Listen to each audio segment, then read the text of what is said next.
E tem uma coisa muito interessante, que as pessoas hoje, ou as pesquisas são falsas, mas eu acho que não são, tá? Que basicamente hoje 51% dos russos apresentam uma visão simpática a Stalin.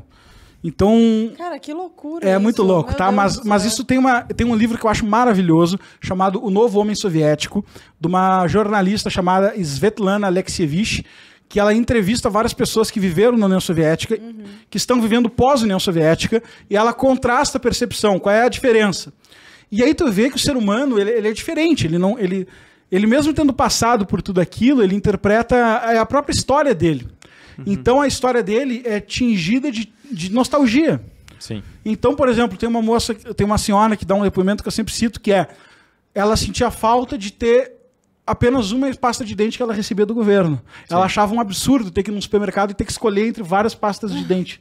Sim. Ela falava assim, por que Era que não, mais fácil, né? por que não faz que nem antes, que o partido dava a pasta de dente, entendeu? Que era até mais gostosa. Então, mas eu pego esse exemplo porque ele é bem simplório. Tem outros exemplos mais grandiosos. Só que isso mostra como a história vai conversar com a tua vida. E aí, na tua vida, tu vai ter saudade do que tu viveu. Tu vai ter, se tu não tivesse sido um dos caras torturados de cabeça para baixo, né? Tu vai ter saudade do que tu viveu, tu vai ter um elo de nostalgia disso aí. E o Stalin, o Lenin morre em 1924. Puta, agora começa a errar essas datas, os caras começam a pegar no meu pé. Mas o Lenin morre em 1924.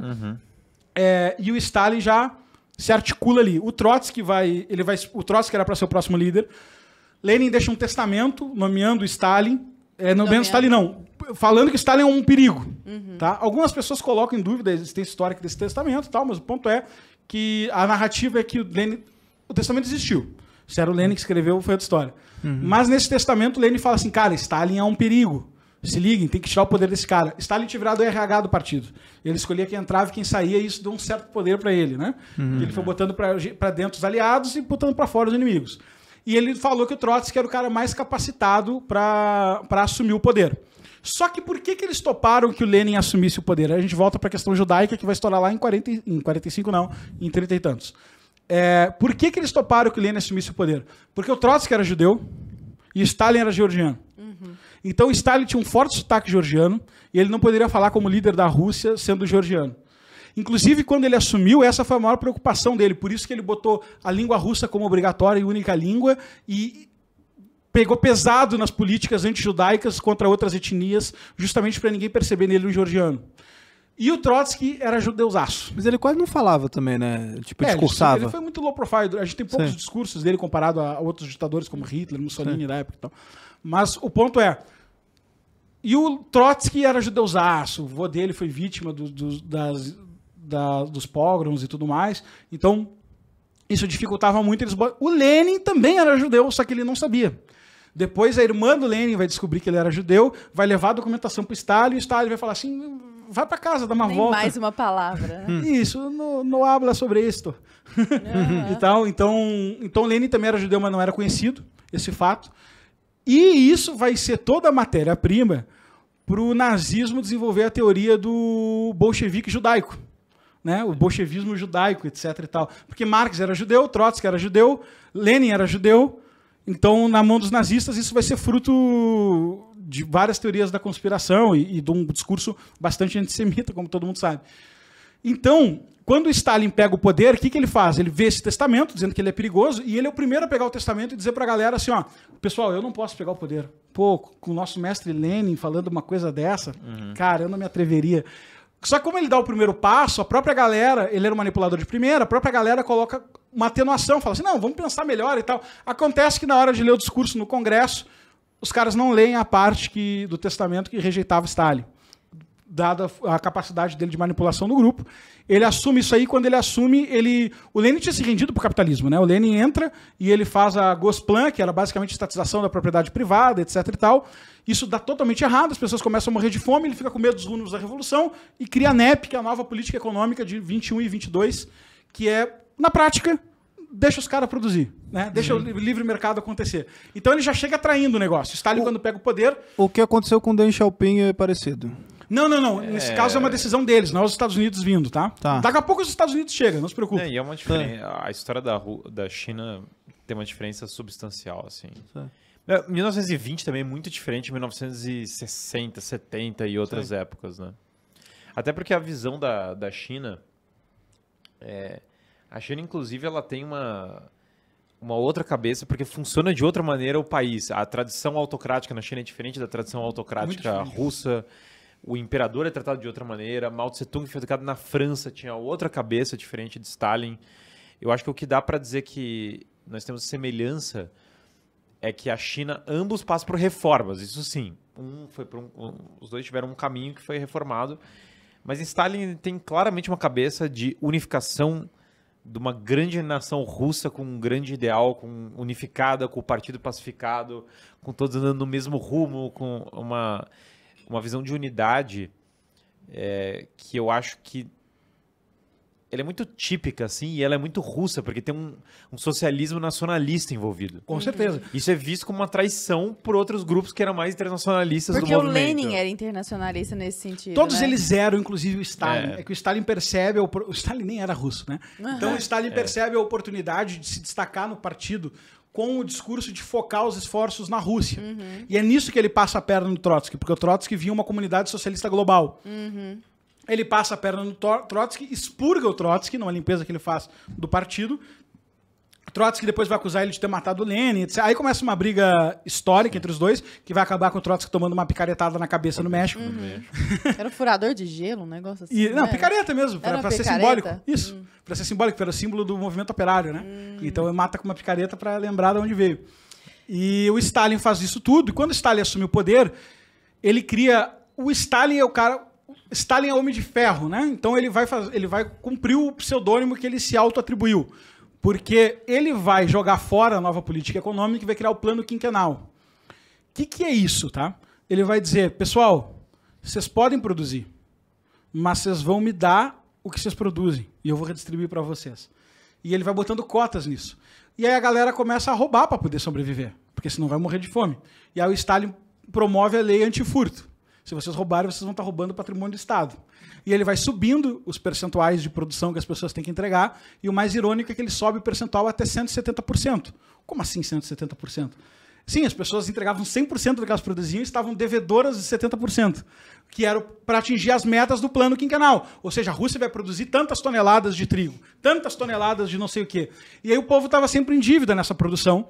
Ele manda a polícia ir verificar os caras. Aí vem a formalização da NKVD, que vai virar a KGB, que é um dos pilares do governo dele, já entro nisso, que vai lá fiscalizar se os caras estão produzindo. Aí os caras achavam um saco de arroz escondido, já mandava matar. E aí ele matou 200 mil pessoas em praça pública como exemplificação de que não podia produzir fora do plano quinquenal, não podia roubar do Estado. Na verdade, ele que estava roubando dos produtores, né? E isso cria uma lógica de que a industrialização russa promovida pelo Stalin foi financiada dessa forma extremamente sanguinária. Então Stalin tinha um governo baseado num tripé. Qual era o primeiro ponto do tripé? Propaganda interna e externa. Externa era, a Rússia está produzindo muito bem, está industrializando top, olha só que maravilha que é o nosso país. O sonho socialista está se cumprindo. Interna. A NKVD fazia o controle das pessoas e eles, através da mídia, dos jornais, etc. e tal, criava a ideia de que a Rússia está explodindo e ele soube instrumentalizar a figura do Lenin. Ele falava que ele estava seguindo o sonho de Lenin, construiu um mausoléu do Lenin, fez tudo isso aí. Então, ele legitimou o sonho como um todo. Propaganda é o primeiro pilar. O segundo pilar é a forte industrialização. Nós vamos industrializar a Rússia, custe o que custar. Custou alguns milhões de vidas.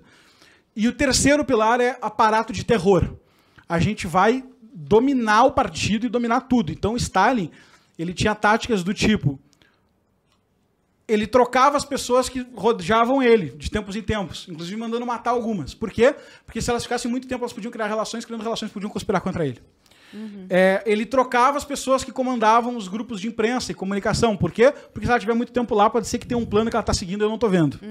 Então ele partiu do pressuposto bastante sábio para um ditador, de que ele não sabia o que estava acontecendo. E não sabendo o que estava acontecendo, ele tinha que mudar as coisas de tempo em tempo, na dúvida. E isso fez com que ele conseguisse morrer só em 1954, tranquilamente, na dátia dele. Sim. Então, Stalin é o ditador mais duradouro, né? Não aconteceu para ele nenhuma das consequências que aconteceu. Ele e o Pinochet são caras que morreram razoavelmente tranquilos nesse sentido. O Stalin eu acho que quando a gente pensa em comunismo, aquela visão bem... o comunismo vai tomar conta. O Stalin é a cara que aparece na nossa cabeça. Agora, já que... Raramente a gente tá pensando no governo do Brezhnev ou do Mao Tse. É a cara do Stalin. Eu só queria fazer um ponto aí para fechar esse ponto Stalin e a gente poder ir adiante. Então, o Stalin consegue, através disso tudo, criar essa força muito forte, e ele tinha uma teoria que esse é o ponto que o Putin acho que olha para ele com um grau de admiração importante, que é o Ernest Toppich é um historiador que trabalha isso muito bem num livro chamado A Guerra de Stalin. Sim. E o Gelatelli num chamado Maldição de Stalin também. Qual é o ponto? O ponto é, ele achava que as sociedades capitalistas iam brigar infinitamente entre si, iam se destruir e ele ia chegar rapando o tabuleiro. Então ele queria financiar a destruição da sociedade capitalista. Para isso ele se deu conta que mais valia ele aproveitar o discurso nacionalista e unir os russos pelo sangue e deixar o estrangeiro se destruir e chegar depois para ganhar o tabuleiro, do que ele já participar do estrangeiro agora. Isso fez com que ele traçasse, quando o Hitler subiu ao poder, como chanceler já, ele começasse uma conversa com os alemães para criar um pacto de não agressão, porque ele queria que eles se matassem na guerra e depois ele chegasse. E aí ele, depois, mais adiante, já na guerra, vai ter o Molotov-Ribbentrop, né? Que é o pacto, é o nome dos dois ministros que fizeram o pacto, os dois embaixadores, que é basicamente o não agressão. Só que muita gente... Como é que esse pacto é estudado sempre? Não agressão entre a Alemanha nazista e a União Soviética. Só que não era exatamente isso o pacto. O pacto de não agressão consistia na União Soviética financiar a Alemanha nazista. Então... Que financiamento era esse? E esse é o anexo 1 do pacto. Então, se você quiser procurar, é o primeiro anexo do pacto. 52%, a contrapartida da Rússia era 52% da produção. Aí você fala assim, como assim 52% da produção? Por que ele vai financiar tanto assim a Alemanha nazista? Porque ele queria que a Alemanha nazista demolisse com a Europa. Vamos admitir que ele não estava de todo errado nessa... Por isso que essa tese do Toppich é que, na verdade, Stalin montou a Segunda Guerra Mundial. Sim. E aí ele começa a financiar, chegou a congestionar as locomotivas de trem para a Alemanha nazista de tanto insumo que ele mandava para a Alemanha nazista. De outro lado, ele pegou o telefone, isso aí eu estou brincando, não sei se ele pegou o telefone, o que foi, ligou para os Estados Unidos e falou, aí, não quer me financiar aqui para eu segurar a Alemanha nazista para ti? E aí os Estados Unidos falaram assim, cara, desde que tu siga alguns preceitos democráticos liberais, que o Stalin já estava assinando sem nem saber quais eram. Não, sigo, tá na mão. Toma aí, o carimbo. Tá tranquilo. Eu financio vocês e vocês fazem a segunda... Ele falou, começa a mandar dinheiro para cá pra gente se armar, vai que a Alemanha entra em guerra. Então, tem o momento mais irônico da história, que é os Estados Unidos mandando dinheiro para a União Soviética para defender da Alemanha nazista e a União Soviética financiando a Alemanha nazista para destruir a Europa. Esse ciclo que aconteceu foi irônico. O Hitler porque o Stalin subestimou possivelmente um elemento ideológico do Hitler, que era contra o bolchevismo judaico, e a vontade do Ratzel, que era um ideólogo geneticista do partido, de construir o Lebensraum, que era o território vital dos alemães nazistas, começou a Operação Barbarossa para invadir a União Soviética. Stalin estava desprevenido. Um monte de gente da KGB avisou ele, e ele estava desprevenido. Tem uma teoria da conspiração que fala que, na verdade, a KGB fez a cabeça do Hitler para invadir a União Soviética e o Stalin poder agir. Nunca saberemos, a verdade é essa. Então, o que acontece? Quando eles invadem a União Soviética, o Stalin liga para os Estados Unidos e fala assim, dobra aí o financiamento. Então, quando a gente se pergunta, cara, como é que eles conseguiram tanto exército, tanto dinheiro, tanto poder, é porque eles passaram 4 anos sendo financiados maciçamente pelos Estados Unidos, antes dos Estados Unidos decidirem entrar na guerra. Sim. A União Soviética, por isso que tem o famoso, a União Soviética primeiro era do eixo e depois vira dos aliados. Porque ela só vira dos aliados quando Hitler trai a União Soviética. Antes era uma aliança escusa. E pontos interessantes dessa história. A Ucrânia, que a gente vê hoje, foi o lugar com a maior expropriação agrícola da história.